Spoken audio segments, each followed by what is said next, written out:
o funcionamento das instituições democráticas, à luz dos elementos disponíveis nos autos, não se tem característica a ponto de levar uma destituição de um poder e instituição de uma nova ordem. Excelência, me permite um... Pois não, ministro.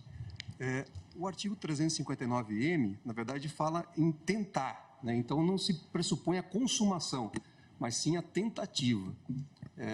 Só essa... Ambos falam em tentar. Exato. A questão, para mim, é: eles não agiram para tentar depor o governo. A deposição do governo dependeria, ou essa tentativa de deposição de atos que não estavam ao alcance da atuação dessas pessoas. Permite, ministro? Pois não. Porque acho que essa questão é extremamente importante, porque são dois pontos diversos, se eu entendi o que Vossa Excelência colocou. Ao dizer que eles não, ao alcance deles, não estavam instrumentos possíveis para o golpe de Estado, então aí seria o caso de absolvição. Que eu também justifico como uma tentativa inidônea. Essas pessoas... Exato.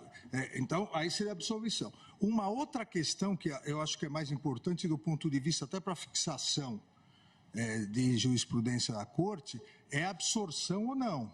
O princípio da concussão. E por que isso? Me parece que são dois crimes, como disse, absolutamente autônomos. Até porque o ânimos é diverso. E eu dou dois exemplos, um histórico. O golpe de 64... O golpe de 64, vamos dizer que não tivesse dado certo. Mas qual foi o golpe militar de 64? Trocar o presidente da República, João Goulart. Não foi, em momento algum, tentar mexer com a estrutura dos outros poderes, até porque, lamentavelmente, os demais poderes aderiram. Então, você consegue vislumbrar uma tentativa de golpe na troca do poder, na troca daquele que foi legitimamente e democraticamente eleito, como uma conduta autônoma. O que, na minha opinião, no meu voto, eu entendi, ao prever a intervenção, ao pedir a intervenção federal, se pretendia trocar o presidente eleito pelo candidato que perdeu. Esse é um crime. A outra coisa é atacar o funcionamento do Supremo Tribunal Federal ou do Congresso Nacional com a invasão, impedindo a atuação. Volto alguns meses. Vamos dizer que essa conduta do dia 8 de janeiro fosse antes do final do mandato do anterior presidente. A conduta idêntica. As pessoas virem, atacarem violentamente, invadirem. Nós não teríamos acusação de golpe de Estado, porque elas não estavam pretendendo trocar o presidente, mas elas estavam pretendendo obstaculizar o andamento do Supremo Tribunal Federal e do Congresso. Tenho dúvidas, ministro Alexandre, por quê? Nesse exemplo também de uma ação anterior ao encerramento do exercício do mandato do ex-presidente. Porque, formalmente, teríamos também uma consideração de um poder legitimamente eleito que estaria impedido.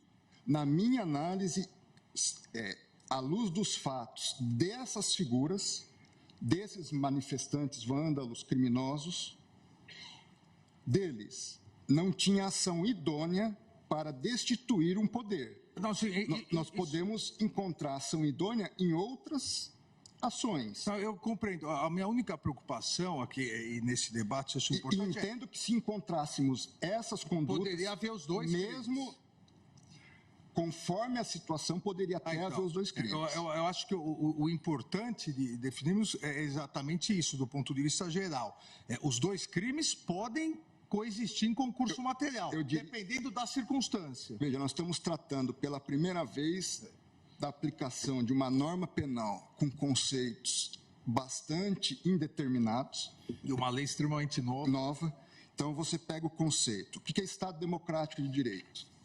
É um conceito amplo, onde nós podemos, em alguma medida, encaixar várias questões. Foi a primeira vez que nós tivemos manifestações violentas em Brasília? Não. Nós já tivemos invasão do Congresso Nacional violenta. Nós já tivemos ministérios aqui postos com incêndio, fogo. Nós já tivemos outras manifestações violentas. É verdade que penso que foi a primeira vez no Supremo Tribunal Federal. Foi. Mas em outros contextos, não. Eu acho, desculpe-me, Zandra, eu acho que a gente tem que fazer um pouco também de uma contextualização. Eu estou aqui há muitos anos e, de fato, assisti a várias invasões de ministérios, episódios isolados que nós tivemos a partir de movimentos sociais, protestos e coisas do tipo. Nós jamais tivemos um grupo acumulado na frente de quartéis pedindo intervenção federal. É preciso colocar isso nos seus devidos marcos e contextos. Isso está contextualizado. Eu entendo a ponderação de vocês. Este é um dado.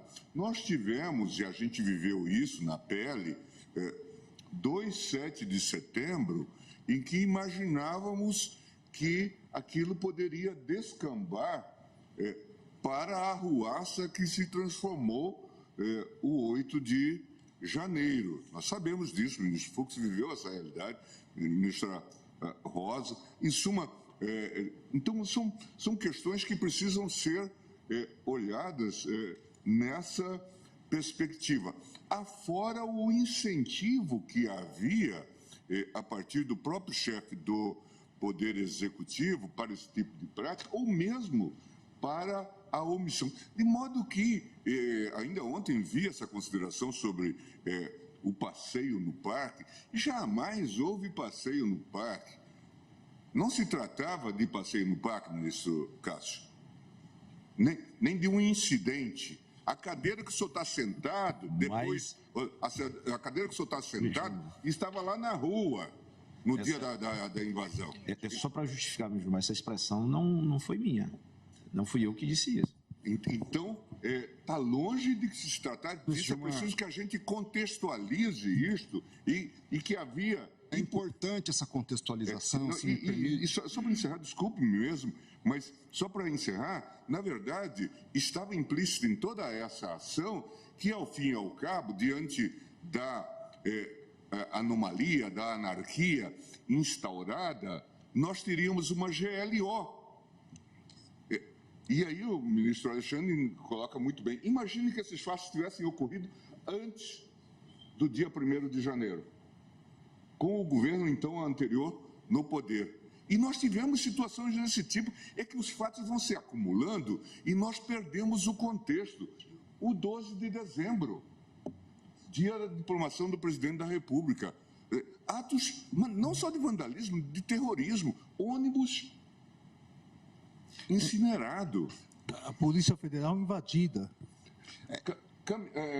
Carros pegando fogo embaixo de posto de gasolina. Há muitas perguntas sem resposta, ministro Gilmar. Não, eu digo só para colocar. Agora, eu estou tentando me deter no caso concreto. Não, sim. Porque, vamos lá, eu fui ministro da Justiça.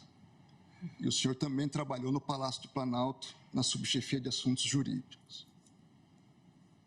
Em todos esses movimentos de 7 de setembro, como ministro da Justiça, eu estava de plantão com uma equipe à disposição, seja no Ministério da Justiça, seja com policiais da Força Nacional que chegariam aqui em alguns minutos para impedir o que aconteceu. Eu não consigo entender, e também carece de resposta, como que o Palácio do Planalto foi invadido da forma como foi invadido. Vossa Excelência sabe o rigor de vigilância e cuidado que deve haver lá. O fato é o seguinte, eu não vou entrar nesse mérito hoje. Acho que não nos cabe, pelo menos da minha parte, não é intenção entrar nesse mérito hoje. A minha intenção é avaliar a conduta do senhor Aécio Lúcio Costa Pereira. Ministro André, se me permite, já que Vossa Excelência entrou, nesse caso, as investigações demonstram claramente o porquê houve essa facilidade.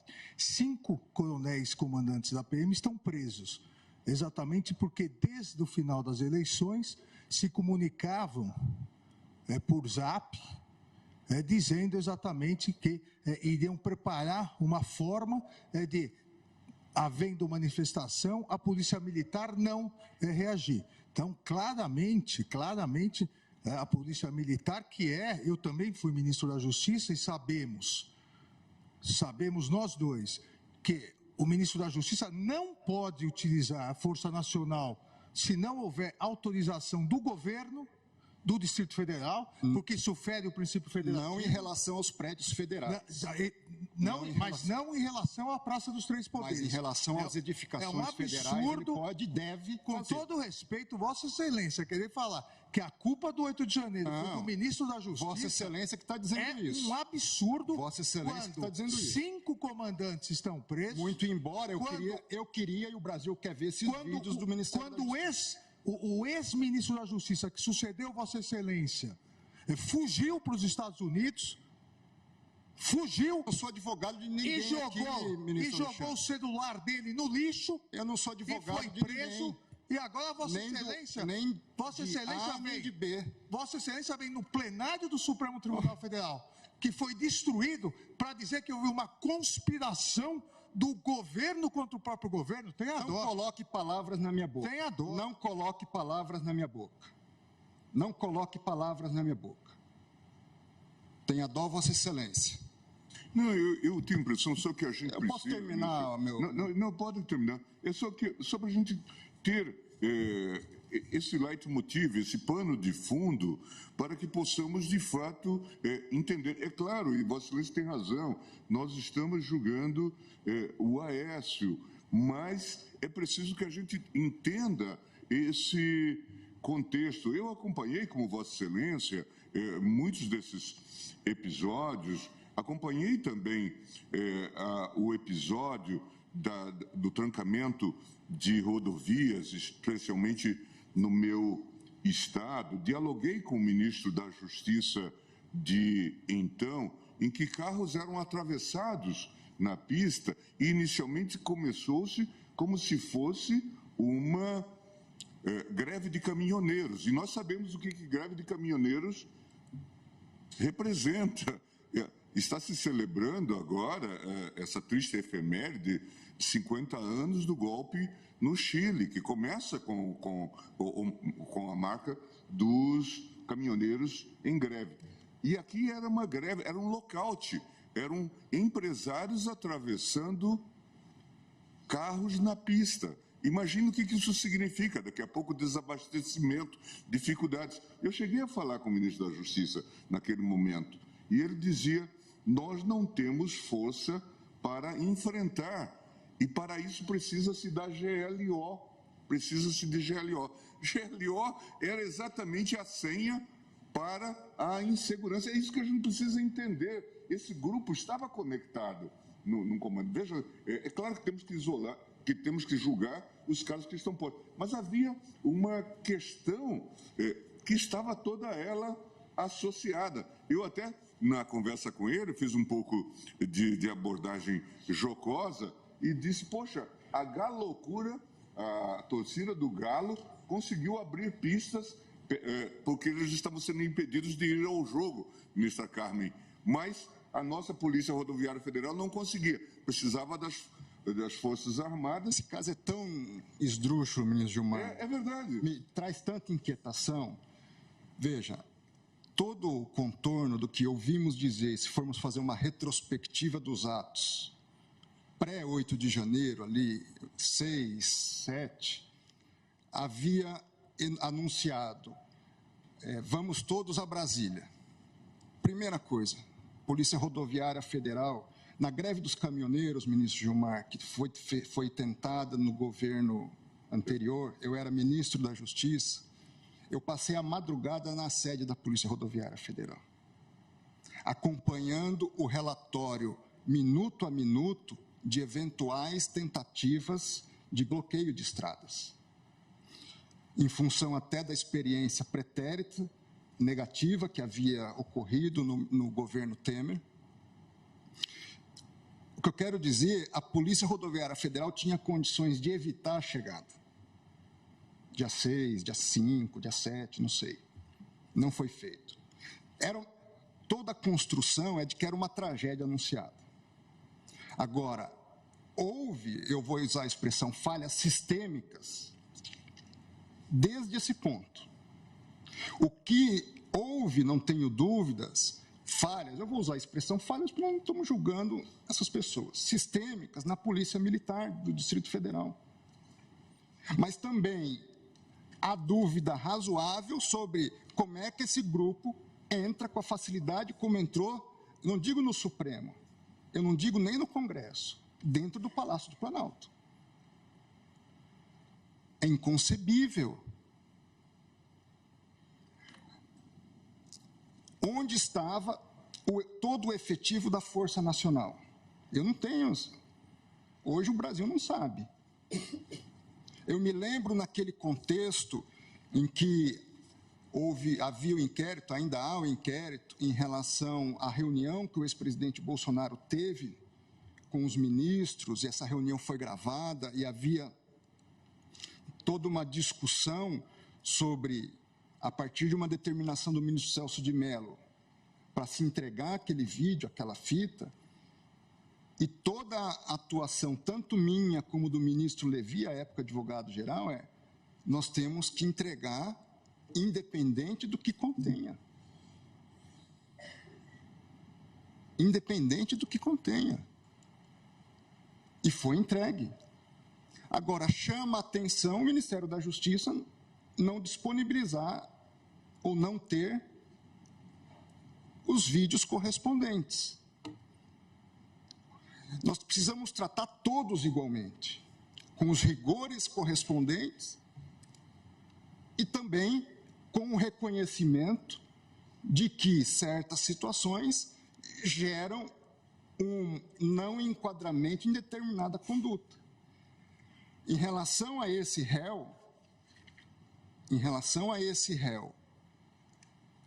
não vejo na atitude dele um ato idôneo de golpe de Estado. Vimos, eu e meu gabinete, mais de 1 hora de vídeo dele transitando pelo Senado Federal. Não vi. Ele se apresenta na presidência do Senado, mas não há um ato de instituição específico. Veja, eu não estou absolvendo ele, estou condenando ele em tudo, em tudo. Uma pena somada, já antecipando aqui, que vai chegar a 8 anos. Estou longe de ser leniente, mas também não serei, na minha visão, injusto em tipificar alguém por uma conduta que entendo que ele, seja por questões pontuais, seja por uma questão, e aí é uma questão teórica mesmo, de condutas, se elas se absorvem ou não de direito penal, não vejo justificativa suficiente para condená-lo. Ora, mas se eu condenar só em um crime, vamos por hipótese, a pena é menor. Não sei, porque nós temos como modular a pena dentro do mínimo e máximo que o Código Penal nos oferece. A questão não é essa. A questão é, houve por parte de Aécio uma tentativa idônea de golpe de Estado? Entendo que não. Fazer, não absorve. Entendo, porém, que, de um lado aqui, há sim um princípio de absorção nesses ilícitos. Entendi, por outro lado, que nesses crimes havia condutas diversas.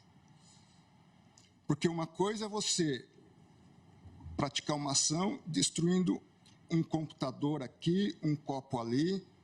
Foram várias destruições. Por isso antecipo, entendo que não absorve. Agora, a conduta que é tentar, o que ele tentou? Ele chegou a tentar, na minha visão, instituir um novo governo? Ele tinha até isso, talvez, como ideal. Mas não vejo, seja na capacidade, olhando as cenas dele no vídeo, não houve um planejamento posterior sobre o que fazer. Entendo que, nesse contexto, veja só a situação de injustiça com que eu posso me deparar. Seria menos gravoso para ele destituir e dar o golpe do que fazer o que ele fez. Que ele incidiria só num tipo. E nós estamos, repito, uma lei nova, um contexto extremamente complexo. E, ministro Alexandre, eu não prejulgo ninguém, mas também não isento. Seja de um lado, seja de outro. Nem eu, ministro André. É isso. Tanto que todos Eu estão digo sendo isso investigados. porque- Absolutamente todos Eu estão digo sendo isso porque investigados. Vossa Excelência fez uma referência a mim que reputo extremamente injusta. Então, se Vossa Excelência se sentir ofendido, eu retiro a referência. Eu agradeço. Agradeço. E peço minhas desculpas. E se alguma coisa também eu fiz de modo indevido, tenha minhas desculpas. O que eu quero dizer é que